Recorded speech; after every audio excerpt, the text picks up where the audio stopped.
Hey Sega fans, it's Dan the Mega Driver here of the Sega Guys. Now a few weeks back I covered the announcement of a Steam version of Virtua Fighter 5 titled REVO. But that, it would seem, would be just the tip of the Virtua iceberg.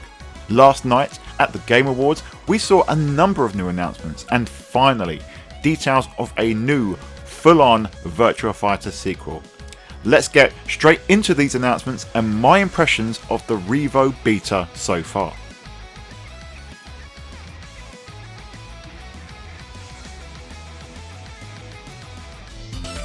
So let's take a look at the future of Virtua Fighter together.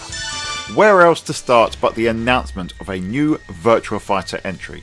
This has been public knowledge for some time now, with the recent interview leaking a new Virtua Fighter game that was in development, but it's amazing to finally get the official announcement.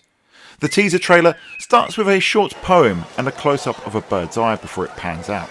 As the bird flies away, we're treated to the details of the street. Now the level of detail here is pretty incredible, the grains of dirt and sand shaking as we see the silhouettes of fighters in combat.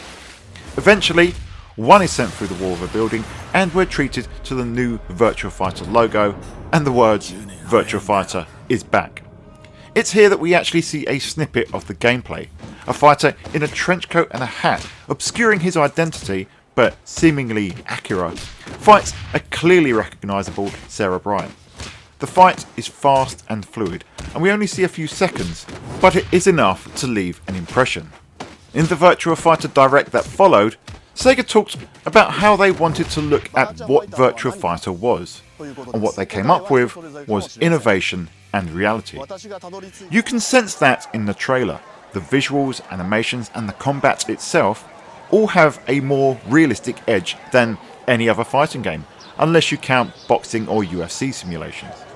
We are told in the Direct that the original team are involved in development, though of course we can assume that both Yu Suzuki as the series creator and longtime AM2 stalwart Toshihiro Nagoshi are both not involved with this development, but Ryoga Gotoku Studio, which features many AM2 alumni, are obviously managing the project.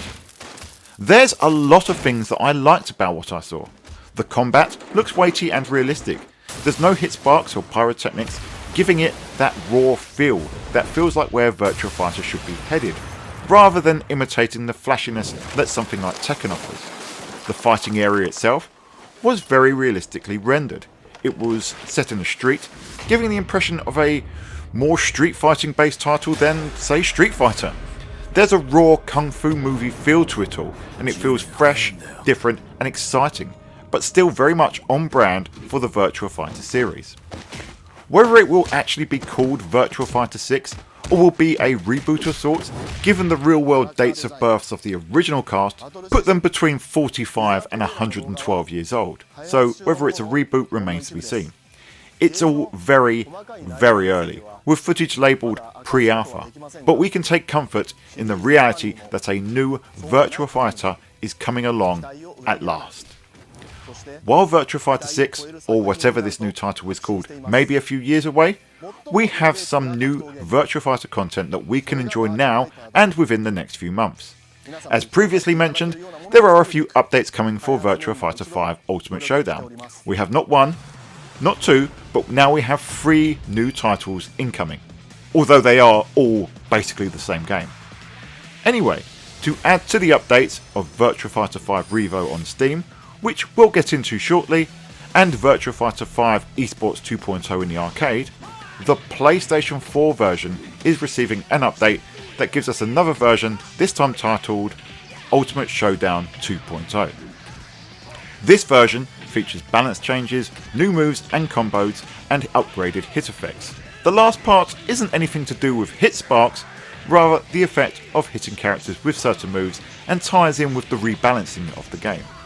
It seems that many of these changes and the additions were requested by Virtua Fighter fans, and the updates here, which are reflected in REVO and eSports 2.0, are the first balance updates the series has had in over a decade.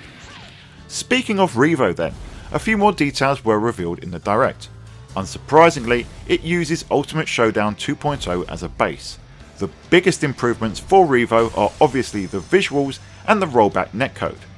On the latter, Sega mentioned that this was added after feedback on Ultimate Showdown, so again, it's great to hear them listening to the fans here, and it bodes well for future updates to both REVO and the new series entry. The big news was that the Steam release was giving a release date. Not only that, but an open beta was announced, which is now available and will run for 5 days. The cost of REVO on Steam is also surprisingly generous.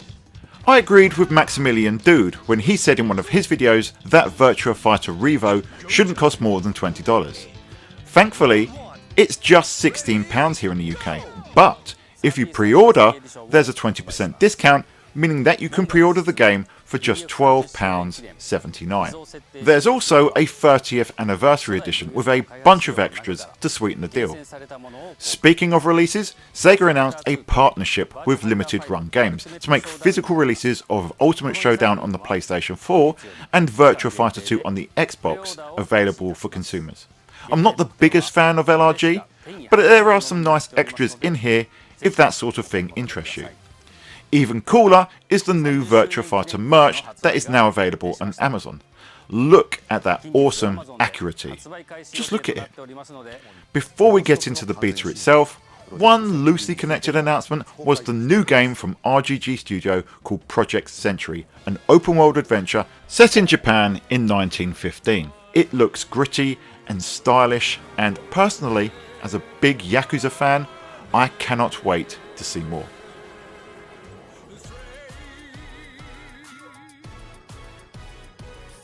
Anyway, of course, as soon as I saw that Virtua Fighter 5 REVO had a beta available, I just had to try it.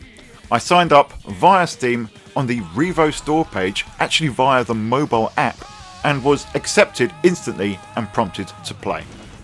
Going to my PC and a 20GB download later, I was straight in the game. First impressions are good. The front end UI is exactly the same as Ultimate Showdown. The intro that we had seen before is also excellent, mostly because of the absolutely outstanding Takanobu Mitsuyoshi vocals. Now, I jumped straight into online to get a match, and unfortunately I wasn't able to try a game. It may be because when I tried it was the early morning here in the UK and very late at night in the wee hours in the US, but I was left with a lot of waiting in training mode and then eventually just got a network error. Not a great start, but hey, that's what betas are here for, right? With no luck there, I jumped into arcade mode, expecting a very mild upgrade on Ultimate Showdown. Well, let me tell you, I was actually very pleasantly surprised in how stunning this game looks. Yes, PS4 Ultimate Showdown is an 18-year game remade for 10-year-old hardware, but it seems that RGG has really gone to great lengths to improve the visuals for modern hardware. On my PC, on my 1440p display, the visuals looked absolutely razor sharp and beautiful, with details that I really couldn't notice when I was playing Ultimate Showdown recently on the PlayStation 4. It's an absolutely gorgeous looking game in this modern update. The updated music from Ultimate Showdown is excellent as well, but really, I was honestly blown away by the updated textures in REVO. They've done an absolutely phenomenal job here. And hey, then I played it, and I found that it's both the Virtua Fighter 5 that I know and love, but that it also feels different. There's subtle changes to the moves and timings that can really be felt in gameplay, and it came across as a natural evolution of Virtua Fighter 5 Final Showdown.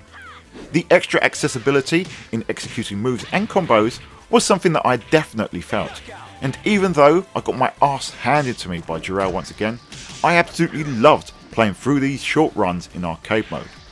Once online is back up and running proper with a bunch of players trying out the rollback netcode, this could be something really special.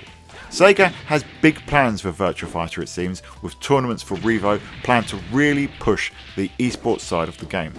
This is no more apparent than when prominent figures of the eSports scene spoke at the end of the Direct, and it will be fantastic to see Virtua Fighter back at EVO in the future. The Direct was capped off by comments from leading industry figures, but most excitingly of all, Yu Suzuki. He doesn't seem to be attached to the game itself in any way, but he absolutely gave it his blessing. It was, all in all, quite heartwarming to see this game, this series that we love so dearly, finally get its due. After so many years in the fighting game wilderness, Virtua Fighter is back. Sega may be a year late celebrating the 30th anniversary. By the way, check out both our Virtua Fighter and Virtua Fighter 2 30th anniversary videos if you haven't already. But hey, look, we can forgive them for being a year late if they deliver those big Virtua Fighter games that we have craved for so long. This has been Dan the Mega Driver of the Sega guys, and we will see you on the Sega side.